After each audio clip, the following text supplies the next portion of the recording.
I feel like we're kind of talking around this, but what do you think is the biggest consideration when someone's choosing how they're going to carry their gear?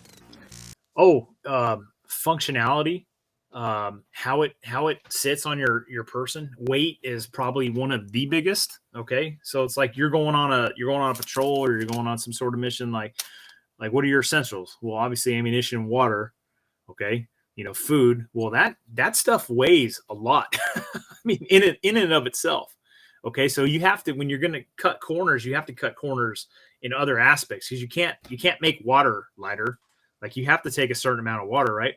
Yeah, you're going to have to take a certain amount of ammunition. So it's like that is a set number right there. You're starting out already at a set weight. So now you got everything else is just piling on to that. So you have to look at your gear and like, how can I streamline this? And then it's like a lot of guys, you always hear like use what works for you. Well, a lot of guys, and I hate to say this, don't know what works for them because they haven't got out there and actually trained with it. For instance, you might see a guy who's got like a freaking little mini laptop on his damn chest, and he's got like magazines stacked, magazine pouches on stacked upon magazine pouches on the front. Well, then he goes down to get in a prone, right? And he's like sitting 6 inches off the ground, elevated, like an upside down turtle almost in the prone. Or his gear in the back is so high that it's pushing his Kevlar, forward and over his eyes, and he can't get behind his weapon in the prone because of his Kevlar helmet. There's all these little things that happen, and the only way you figure that out is by actually training and going out and using that stuff. Otherwise, like it might look cool, it might look really cool, sitting in your man cave, and even in the mirror looking at it, right? But once you get out there, and to piggyback off that, so I'll talk about One Shepherd on my channel a lot because it's a great organization.